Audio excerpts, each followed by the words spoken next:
Am I wrong for reading my coworker's fan fiction in front of everyone at work? Yeah, oh my god, it's called fan fiction. It's gonna be weird and inappropriate. Why would you do that? I guess the title sounds bad, but please hear me out. I, 27 male, am a general manager at a fast food restaurant. Not gonna say which because I don't want to get in trouble with my assistant manager, Sophie, 23 female. Sophie and I get along pretty well. We joke, fight about a lot of stuff all the time, and like to prank each other a lot. Like prank calls or making the other do fake orders or writing fake surveys about the other. Or splashing soda on one another. We end up working together a lot since we get a bunch of call-outs, especially at night, and Sophie likes to pick up extra hours. We've both climbed up in the couple of years that we've worked there and have a good relationship. When it's dead, Sophie likes to write fanfiction on her phone, which I sometimes tease her about.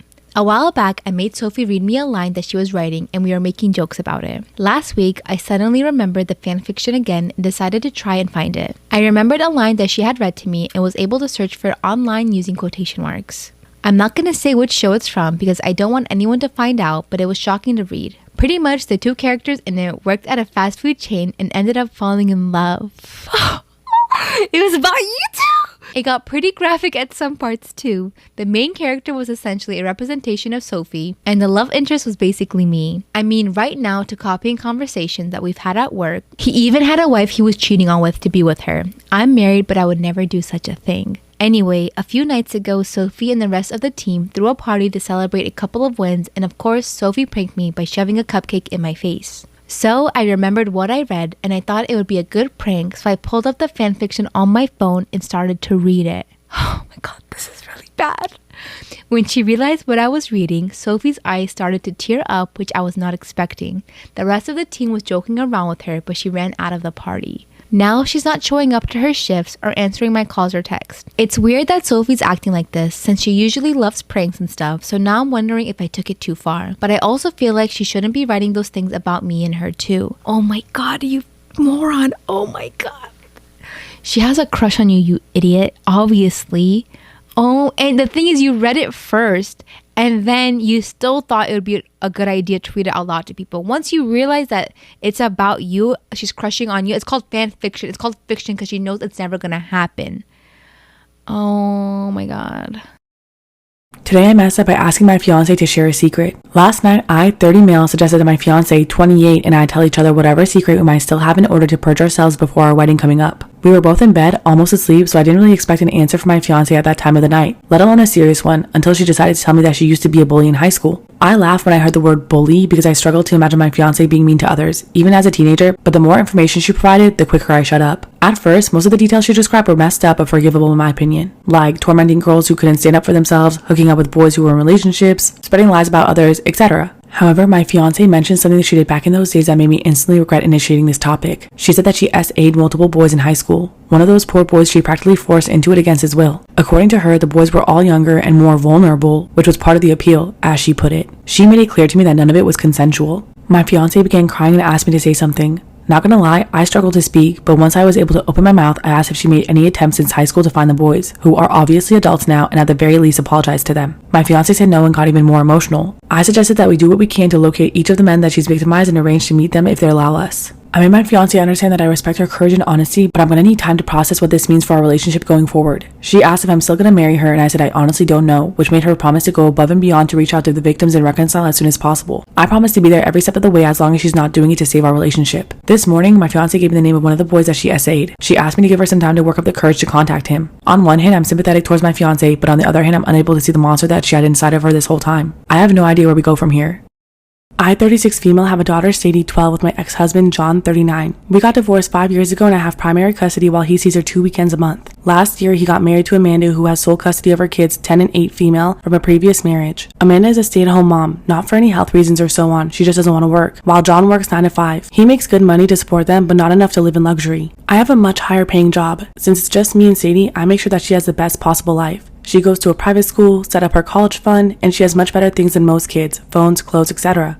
I still managed to raise her to be humble and not take things for granted, and she's one of the hardest working people I know, always making sure to get good grades and keep her room tidy. Well, the last few times she came back after a weekend at John's, I noticed that the clothes she was bringing back in her duffel are A, not her size, and B, much cheaper and poorer quality than what I usually buy for her. I asked her why that is, and she told me that while she's at her dad's, Amanda takes away her nice clothes and gives them to her kids while Sadie gets the clothes they buy from Target. I asked her if she wanted them back, but she said that she didn't mind sharing since all of her favorite clothes were kept here. The problem came when I went to pick her up last weekend. I had a business meeting and I couldn't drive her over, so Amanda offered to just pick Sadie up from school, which hadn't happened before. When I got there on Sunday, John and Amanda asked me to sit down with them, and when Sadie came to hug me, Amanda sent her to her room quite harshly, saying her punishment wasn't over yet. I was confused because Sadie very rarely misbehaves. They sat me down in the kitchen and said that it was unfair for Sadie to be going to a private school while her kids go to a public one, so they decided that Sadie would be pulled out of private school and put in the same school as the girls. They also said I should keep up Sadie's punishment because when they told her, she blew up at them, told them it wasn't fair, and yelled that Amanda and her kids weren't even her real family, all they did was steal. I told them in no uncertain terms to fuck off. I would not be pulling my child out of a school she likes away from her friends because they can't afford it. I told them that they could easily make as much money as me if Amanda started working in her field because she has the qualifications and the job market is very good. I told them that their money problems are not my issue, and if Sadie's items get stolen again or they try to pull her out of school, I'll be taking this to court. They've been blowing up my phone ever since, calling me a selfish asshole, and after telling the story to my friend, he told me that I was rubbing my success in their face, but I still don't feel like I did anything wrong. Am I the asshole for telling my ex that his lack of money is not my issue?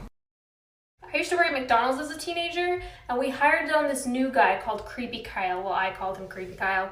And he was in his mid-30s. Again, I was a teenager. Every chance he got, he would corner me in the break room or the pit alone. The pit is what we call the place where you like take orders, not hand people their food, but take orders because it's down the hall. It's away from people in the front. It's away from the grill. You're all alone. You're in the pit. He would corner me in the pit, corner me in the break room, and try to convince me to go out with him. And I was scared to be harsh with him or to report him to management because, well, first of all, I was very young and it was my first job. But second of all, I had heard stories about young girls in these kind of situations who'd reported being harassed and then had their coworker retaliate by unaliving them.